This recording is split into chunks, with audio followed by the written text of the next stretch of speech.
नमस्कार। आज के इस खास विश्लेषण में हम बात करने वाले हैं आईपीएल 2026 के उस मुकाबले की जिसने सच में खलबली मचा दी है। जी हां, हम चेन्नई सुपर किंग्स और दिल्ली कैपिटल्स के बीच हुए रोमांचक मैच नंबर 48 की गहराई में जाने वाले हैं। तो बिना किसी देरी के चलिए सीधे इस मुकाबले के हर एक पहलू को समझते हैं। सबसे पहले जरा इस नंबर 15 पर गौर करें।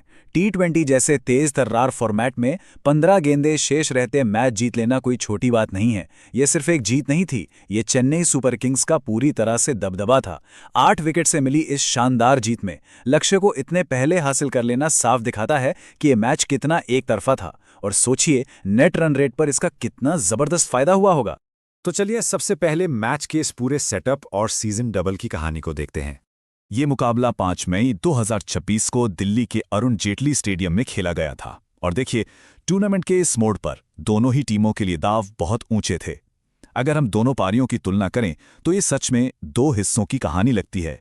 एक तरफ जहां दिल्ली ने शुरुआत में ही पूरी तरह लड़खड़ाते हुए महज 69 रन पर अपने 5 अहम विकेट गंवा दिए थे, वहीं दूसरी तरफ चेन्नई ने 114 रनों की वो मजबूत और अटूट साझेदारी की जिसने मैच को बिल्कुल एक तरफा कर दिया। ये भारी अंतर ही इस पूरे मैच का असली सार है।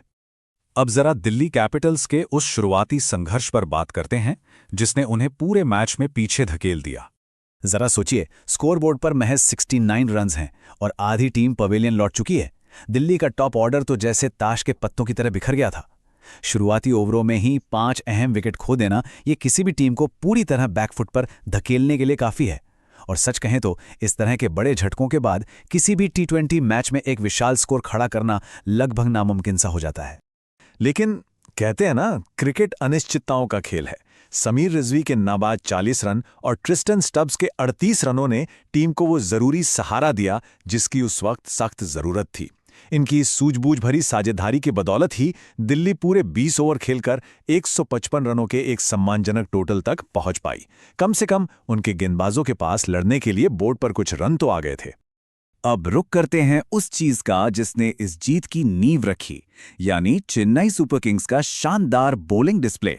अगर हम गेंदबाजों के नाखड़ों को देखें तो चेन्नई की सटीक रणनीति बिल्कुल साफ नजर आती है। नूर अहमद ने बेहद कसी हुई गेंदबाजी की, सिर्फ 22 रन देकर 2 बड़े विकेट निकाले। वहीं अकील हुसैन ने भी बेहतरीन इकोनॉमी के साथ महज 19 रन देकर 1 विकेट झटका। इन दोनों ने मिलकर रनों की गति पर एक ऐसा शिकंजा कस दिया था कि दिल्ली के बल्लेबाज कभी भी खुलकर हाथ नहीं खोल पाए।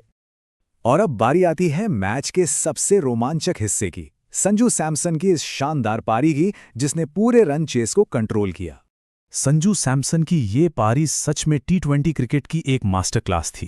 प्लेयर ऑफ द मैच बनते हुए उन्होंने सिर्फ 52 गेंदों का सामना किया और नाबाद 87 रन ठोक डाले। और जरा बाउंड्रीज देखिए, 7 बेहतरीन चौके और 6 गगनचुंबी छक्के। सैमसन ने न सिर्फ एक छोर को पूरी मजबूती से संभाले रखा, बल्कि अपनी उस आक्रामक शैली से रन रेट को भी कभी नीचे नहीं गिरने दिया। क्या शानदार प्रदर्शन था। लेकिन हाँ, इस तूफानी रनचेज में कार्तिक शर्मा के योगदान को भी हम बिल्कुल नजरअंदाज नहीं कर सकते। उनके नाबाद 41 रनों ने यह सुनिश्चित किया कि सैमसन को दूसरे छोर से पूरा और सॉलिड सपोर्ट मिले। देखिए, जब एक बल्लेबाज इतनी तेजी से रन बना रहा हो तो दूसरे का सूझबूझ के साथ क्रीज पर टिके रहना और स्ट्राइक रोटेट करना बहुत जरूरी होता है, और कार्तिक शर्मा ने बिल्कुल यही अहम भूमिका निभाई। तो इस पूरी पारी का जो सबसे निर्णायक पॉइंट था वो है इन दोनों के बीच हुई 114 रनों की नाबाद साझेदारी। ये आंकड़ा अपने आप में मैच की पूरी कहानी कह देता है। ये कोई आम साझेदारी नहीं थी, ये वो फिनिशिंग ब्लो था जिसने दिल्ली कैपिटल्स की वापसी की सारी उम्मीदों को जड़ से खत्म कर दिया। इस पार्टनरशिप के सामने 155 का लक्ष्य बिल्कुल बोनस साबित हो गया। अगर हम इस चार्ट में दोनों टीमों के प्रदर्शन को आमने सामने रखकर देखें तो अंतर एकदम शीशे की तरह साफ है। दिल्ली को 155 रन तक पहुंचने के लिए पूरे 20 ओवर तक संघर्ष करना पड़ा। वहीं चेन्नई ने बिना किसी दबाव के महज 17.3 ओवर में ही 159 रन बनाकर लक्ष्य को बहुत ही आसानी से हासिल कर लिया। ये चेन्नई के बल्लेबाजों के स्पष्ट नजरिए और उनकी बेहतरीन एफिशिएंसी का सबसे बड़ा सबूत है। खैर, इस नतीजे के बाद अब सबसे बड़ा सवाल ये है कि प्लेऑफ की मौजूदा तस्वीर कैसी दिख रही है। इस एक मैच ने पूरे टूर्नामेंट की स्थिति में अच्छी खासी हलचल मचा दी है। इस दमदार जीत के साथ चेन्नई सुपर किंग्स ने पॉइंट्स टेबल में छलांग लगाई है और अब वे 6ठे स्थान पर आ गए हैं। इससे उनकी प्लेऑफ की उम्मीदों को जैसे एक नई संजीवनी मिल गई है। इसके उलट दिल्ली कैपिटल्स के लिए हालात और भी ज्यादा मुश्किल हो गए हैं। वे दुर्भाग्य से अभी भी टेबल के निचले हिस्से में ही फंसे हुए हैं। इस मुकाबले का एक और बहुत अहम पहलू है ये सीजन डबल। जी हां, चेन्नई ने इस जीत के साथ ही दिल्ली को इस साल दोनों लीग मैचों में मात दे दी है। अब देखिए, किसी एक मजबूत प्रतिद्वंदी के खिलाफ सीजन के दोनों मैच जीतना सिर्फ पॉइंट्स नहीं देता, बल्कि ये टीम को एक बहुत बड़ा मनोवैज्ञानिक फायदा भी देता है। ये खिलाड़ियों के आत्मविश्वास को कई गुना बढ़ा देता है, जो आगे आने वाले बड़े मैचों में बहुत काम आता है। तो अब सबसे बड़ा सवाल जो हम सबके जहन में है, क्या ये सीजन डबल वो मोमेंटम शिफ्ट है, वो टर्निंग पॉइंट है जो आखिरकार चेन्नई सुपर किंग्स को टॉप 4 में पहुंचा देगा, या अभी इस रेस में कोई नया उलटफेर होना बाकी है?